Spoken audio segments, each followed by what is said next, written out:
I've been I've been wanting to say at the outset. I've been wanting to say one thing. You know, Doctor Akash has very magnanimously termed my address as keynote. But I am only going to give you a note. The key is going to be delivered by Honorable Justice because I believe that non-experts, I mean, whatever little research I have learned, non-experts must not speak on subjects of which they are not masters beyond a certain degree. And I have stuck to that very assiduously. And so that's why we would all like to listen to Honorable and respected Justice Goel. For us, for many of us, we have always admired him. We have closely followed his contribution. And to be able to share stage with him at such a prestigious college only means that I have also arrived. It only means that. Thank you so much. And I wanted to make one more. I'm late Arun Jaitley used to say there are core committees and bore committees. So I'm not member of the core committee of West Bengal anymore. I'm part of the bore committee. So I just recalled him his words. We used to have a lot of, and I think had he been around today, I think we would have had a feast on this entire discussion of one nation, one election. And he was so closely involved with Delhi University throughout his life. And therefore, and even when he was around, actually, this entire issue had started. I want to thank Professor, Principal, respected Principal Ravinarayan Karji. In fact, I can speak in his mother tongue. I can speak in my mother tongue also. But we'll speak in English today. Thank you so much for inviting me here. I want to thank Professor Kusha Tiwari ji. I want to thank Professor Nina ji. I want to thank my young friend Akash Soni and all members of the organizing committee, Dr. Swati Rathi, Dr. Vivekananda Nattam, Dr. Bisla Devi and Miss Radhika Kundalia. And this is a very interesting effort that you have put together. Udgam, under the Udgam Society. And I was asking our young friends what this is all about. I find this extremely vibrant. I find it extremely dynamic. And, just to come in here, we are not youth anymore. Okay, there are people who at the age of 40 also do PhD in JNU. That's a different matter. And at the age of 40 also, they lead youth frontal organizations of their own. but to come and feel here the energy, the positive energy in this college, especially in this effort, is something extremely commendable. Now, I'll just touch upon certain points as well as I can. And I think it is very important that you have organized this effort. Because if you recall, in January 2025, while addressing the NCC cadets, Prime Minister Narendra Modi said, "One nation, one election is not just a legal reform. It is a movement for a new India. Young minds like you must engage in this discussion as you are the future leaders who will shape India's democracy." Now, if we talk about Amrit Kal and 25 years is not much. And if you look at the next 25 years, India 2047, most of you in this room, except us, we would be on the verge of retirement. But most of you sitting here in this room, you would be in leadership positions in your own respective fields. And that is where the importance, the centrality of Amrit Kal and any transformative effort that is made in the next 25 years will add on to India's great power, status, and emergence. In that context and in that backdrop, if you look at this entire effort of bringing about, ushering in this one nation, one election structure, it makes it more relevant for you It makes it relevant for your future. It makes it relevant for you as leaders shaping the destiny of your country. And that is why Prime Minister gave the call to the youth in your institutions, in your organizations, in your platforms, in your forums. Please discuss this issue. Please debate and deliberate on this issue. Akash, you made a point. You said you talked about criticism. I think we must distinguish between criticism and allegation. For those of you who have heard Prime Minister's podcast, I'm sure even if you have not heard it full 3 hours, please hear it in parts. There's a lot that you can absorb from that. And I think it was a very candid conversation. And there he makes a distinction between criticism and allegation. Oh, India is going to become a dictatorial state. It is allegation. It is one leader who is going to assert himself. Allegation. Well, I don't think it is going to save that much energy because of these issues. Criticism.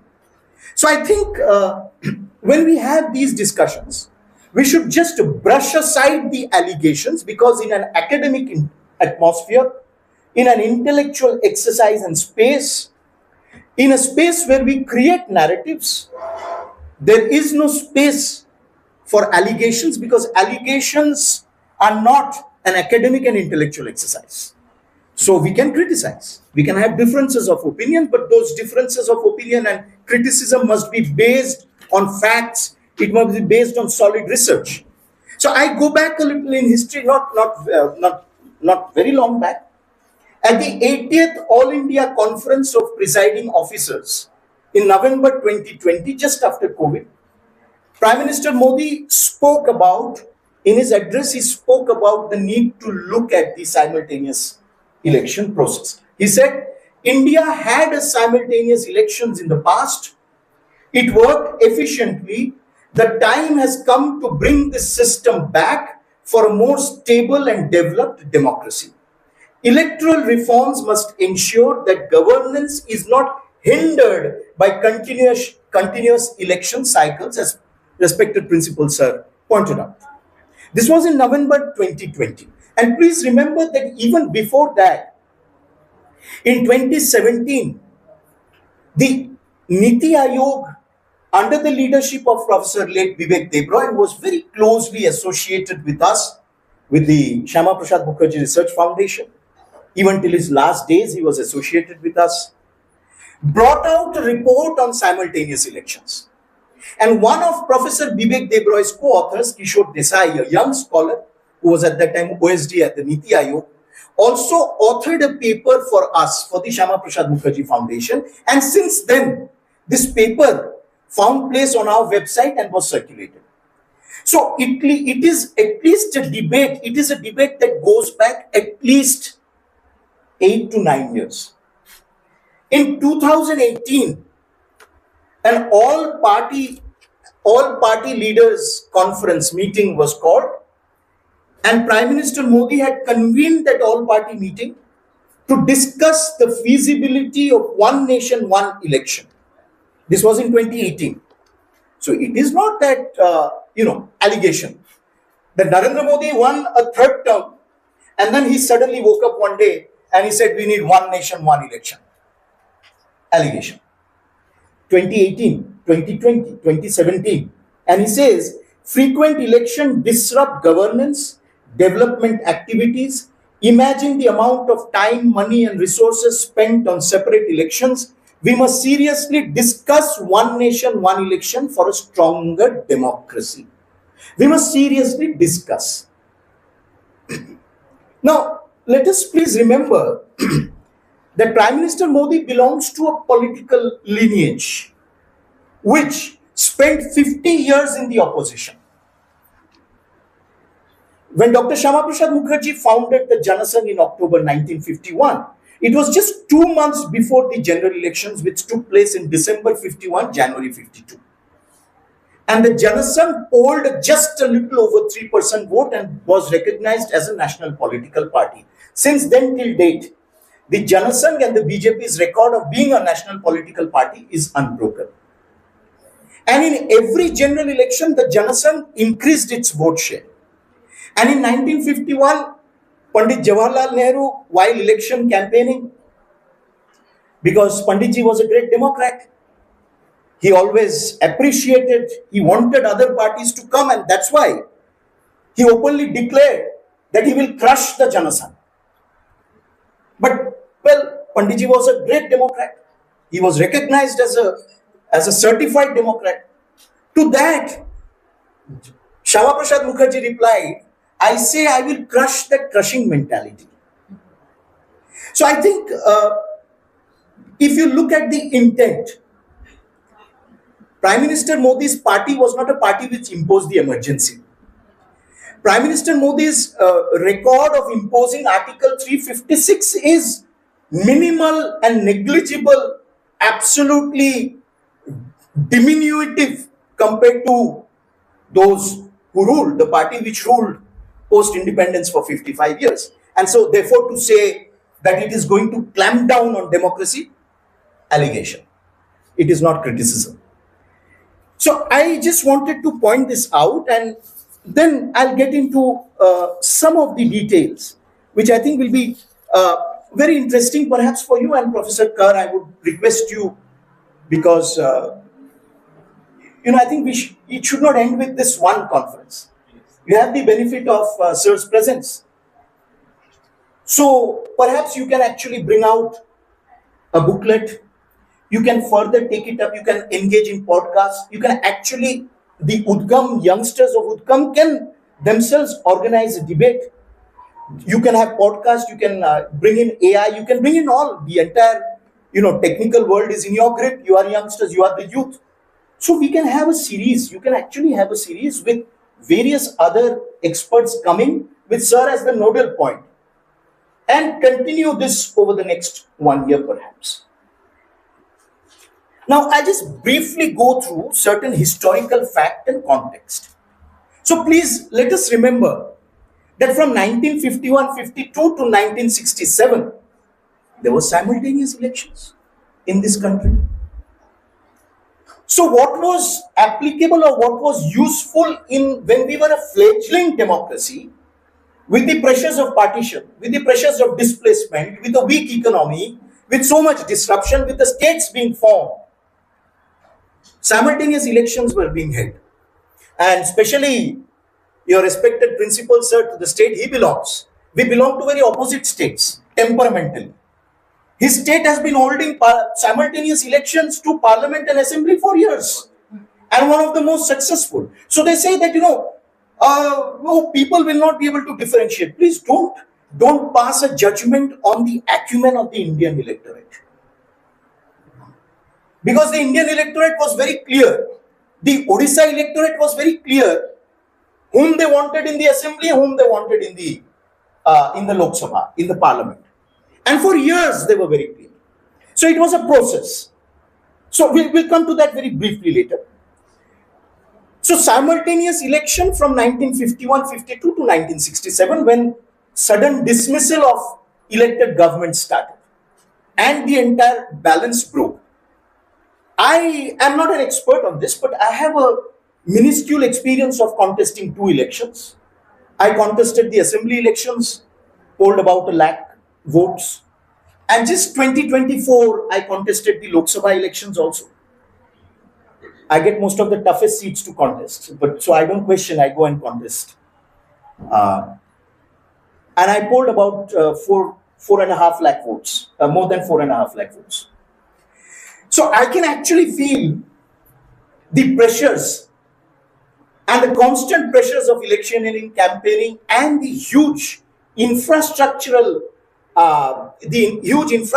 effort that is being put there, which is a very personal, concrete, grassroots experience that I have had.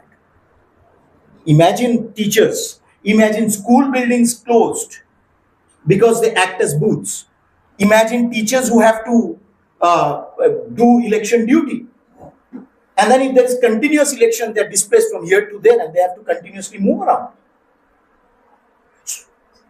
1960 onwards, separate elections began due to new states and crumbling governments. 67 was the last simultaneous election. You had the SVD parties coming up. The Janasangh also got a presence in various states. And then just because the Congress's majority was reduced and the Congress lost power in various states, the state governments were started to be toppled. 1971, the general elections were called and there was a disruption, further disruption. And in 1983, the then Election Commission of India revived the idea of simultaneous poll, 1983. So, today those who are in power were nowhere in 1983. In 1984, the year the Bharatiya Janata Party was founded, in 1984, BJP promised reinstating one nation, one election. 1984. So this is not a newfangled idea. Please go. We are all scholars. I'm not making a political point. I'm not standing before you. She mentioned, but I'm not standing before you as a BJP person. I've done my doctorate. I write articles. I write books. So I can pass off as an academic also. So I am talking to you about, please look at the manifesto of the ruling party.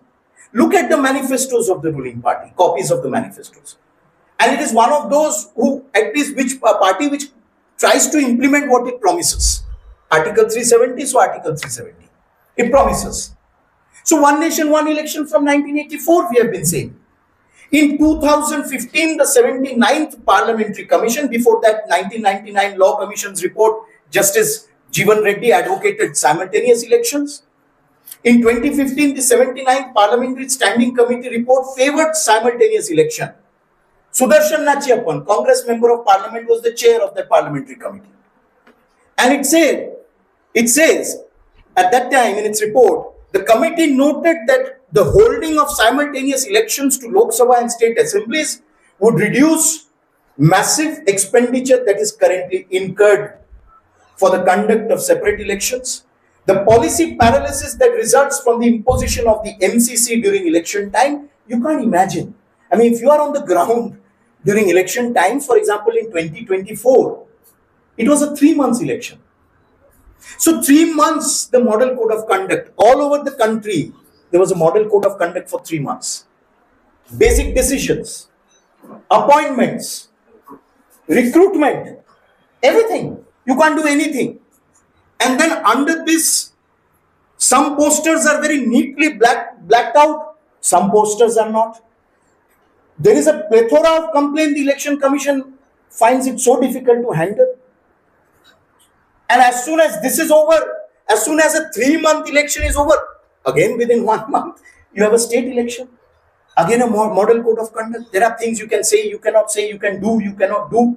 So, second, it says, the policy paralysis that results from imposition of MCC, impact on delivery of essential services, and 4, burden on crucial manpower that is deployed during the election time. Security forces, government servants, and teachers.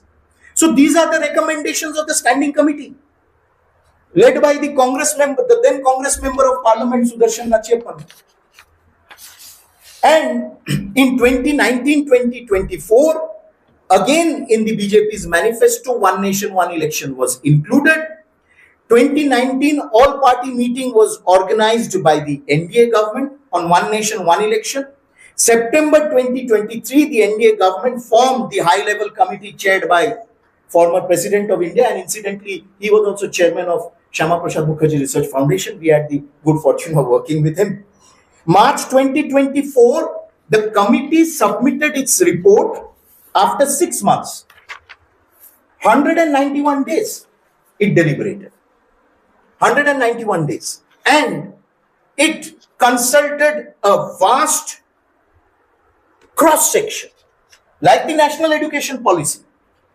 It was not suddenly conjured by some people who sat in a committee room and said, let's formulate the national education policy. One of the most comprehensive exercises from grassroots upward. After 3 decades, we finally got a national education policy. Same exercise, same approach was followed here as well. And if you look at the consultation and the consensus, 83% of online feedback given to the committee were in agreement. 50% of political parties consulted agreed. 100% former Supreme Court judges consulted agreed. I hope I'm right with this fact.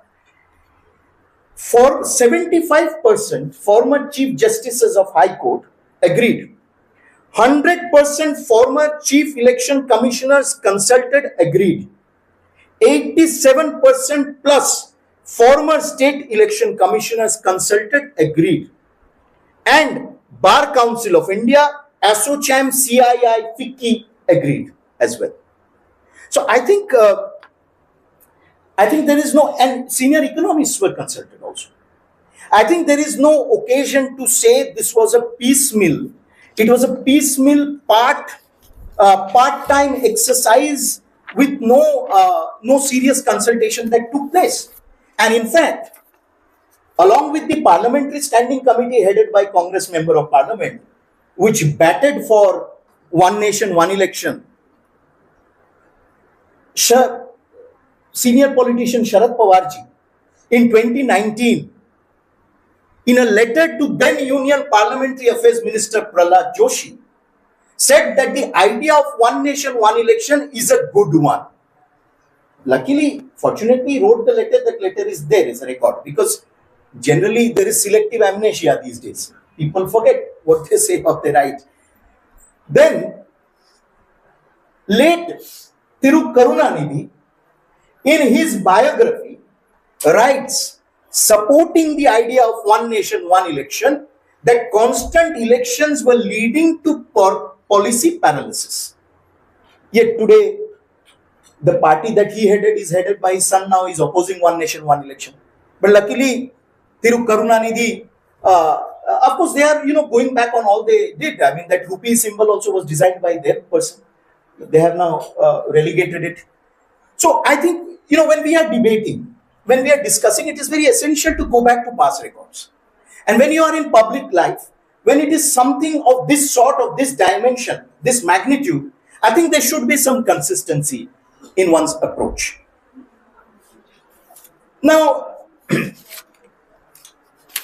I'll just, the committee headed by Sri Ramnath Kovindji consulted 47 political parties, and 32 political parties favored it. They undertook in-depth research and analysis, and you had people like respected Subhash Kashyapji also as member of the committee. Why then Congress leader of opposition Adhir Ranjan Chaudhary became a member and then walked out of the committee is for them to explain. But the exercise, there was a clear-cut attempt, genuineness at trying to make the exercise non-partisan, to include all point of views, all representatives in it. And the responses also to the committee came from all corners of the country. Lakshadweep, Andaman, Nicobar, Nagaland, Dadar, Nagar Haveli, and the highest responses were received from Tamil Nadu, Maharashtra, Karnataka, Kerala, West Bengal, Gujarat, and Uttar Pradesh. So I'm just going through this because I wanted to give you an idea of the comprehensiveness, the vastness of this effort that was genuinely made. Separate elections, waste of resources, policy paralysis, huge socio-economic burden, and fatigue on voters. You can constantly feel that, oh, there's one more election. छोड़ो, हमने तो इसमें दिया, फिर क्यों जाकर municipal election में छोड़, we'll give it in Lok Sabha में दिया, अच्छा अभी तो लोकसभा में दिया, चलो, let us forego. The other issue is, especially for us, we have seen in states like West Bengal, large number of migrants go back to their respective states to vote.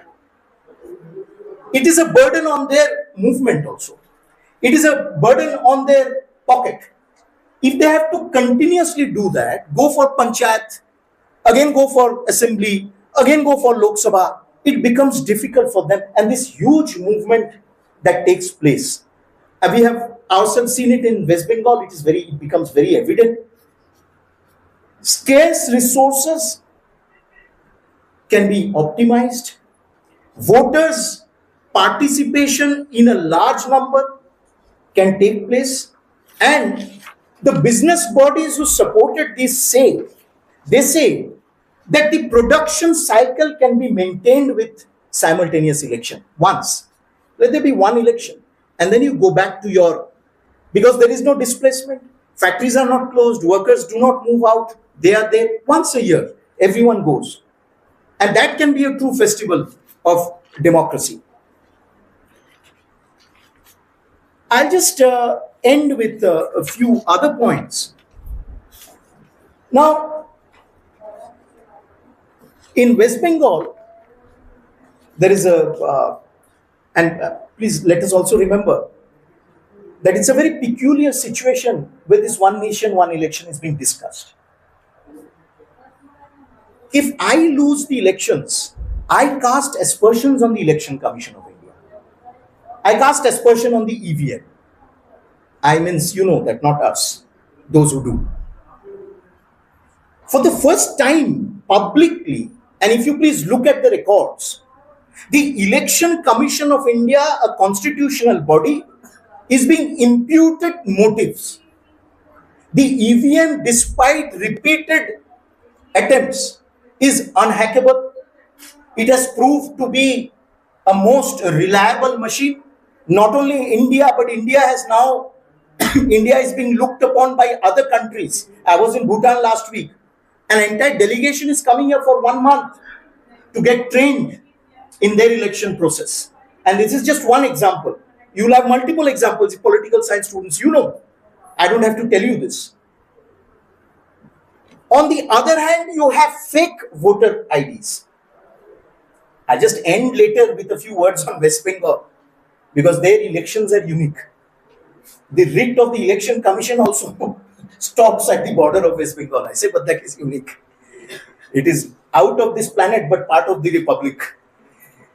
Now, a single electoral roll and a single epic number. The electoral rolls are prepared by the State Election Commission. The State Election Commission in collaboration with the Election Commission of India. But the major control is of the State Election Commission. So today, standing in West Bengal, those who have raised the bogey of fake voter ID cards cannot escape responsibility, because the Election Commission is the State Election Commission. Of course, the State Election Commission has dismissed that. So this is also extremely important, single epic and single electoral roll. These are the technical aspects that that can be looked into. Ultimately, there are certain points that if you look at the entire argument, it is that I spoke about government personnel, about security forces. School face extended closure. There is a heavy pressure on human capital, and one nation, one election significantly reduces the cost. And you made this point out. And I think this election, this Lok Sabha election, it was 1 lakh crore was spent, and a potential saving of 12,000 crore can take place. And that is, of course, you can better compute and you can better understand, but broadly. And it is an increase of 1.5% of the GDP that can take place, adding 4.5 lakh crore to the economy. And very interestingly, in states where simultaneous election have taken place, the turnout is high. And Karnataka in 1999, Kerala 20%. Kerala saw 20% rise in 1977. In 2024 general election, which saw 65.79%, which is comparatively lower than 2019 general elections, which recorded a high of 67.4. 3 months. And then again another election after that. Voter fatigue. I have to stop. Okay. So these are some of the points I wanted to make. Now, for an elected representative, continuously continuously campaigning to be on the campaign mode is itself challenging. He or she can't focus on a constituency development projects pile up, because you complete one election, you are there for 1.5 months, and then you go off to another election, again you are campaign mode for again 1.5 months, 2 months. So this is, I think, a very important point for elected representatives. Some say that they'll become inactive. Well, the way you want to look at it, I look at it the other way. You will have, the elected representative will have more time to devote to his or her own constituency and be there on the ground with the people continuously at a stretch. In 2019, the all-party meeting that took place, 19 out of 19 parties, representative of 16 parties, favored the idea of simultaneous election. And out of that, regional parties such as NCP, JDU, YSR Congress, BRS, LJP, Shiromani Akali Dal, NPP, National People's Party, and BJD. Why I am flagging this point is because there's an argument which is put forward that regional parties will suffer. No. Regional parties find it extremely difficult to mobilize resources on a regular basis. And regional parties contesting one election in one go will, after all, be the beneficiaries. And that is why, if you look at the minutes, if you look at the results of the 2019 all-party meetings, regional parties, most that matter, came out in support of this bill and came out in support of this proposal. So friends, I just, as I said, now we'll get the key to the entire argument.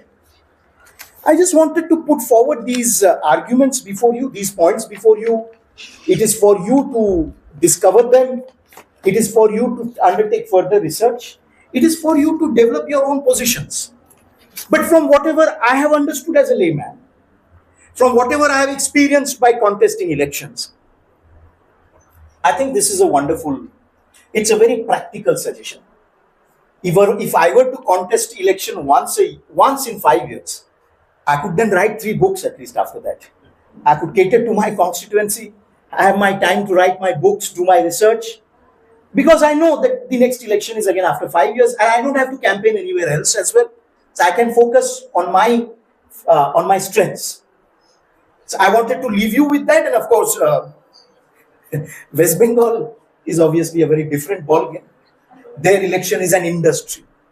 So whenever election is announced, you have the arms and ammunition industry getting active. You have the booth disruptor industry getting active. You have the village intimidation gangs getting active. And you have an entire ecosystem which thrives on, I call it, the election economy. And so that system will benefit if you have more elections and elections frequently. That false and illicit election economy will completely disappear if you have one nation, one election. And that's why sometimes the voice opposing one nation, one election is loudest from West Bengal. Because obviously, for obvious reasons, we know. So I leave you with that, and thank you very much for the opportunity, for giving me the opportunity for sharing a few thoughts with you. Thank you so much. Namaste.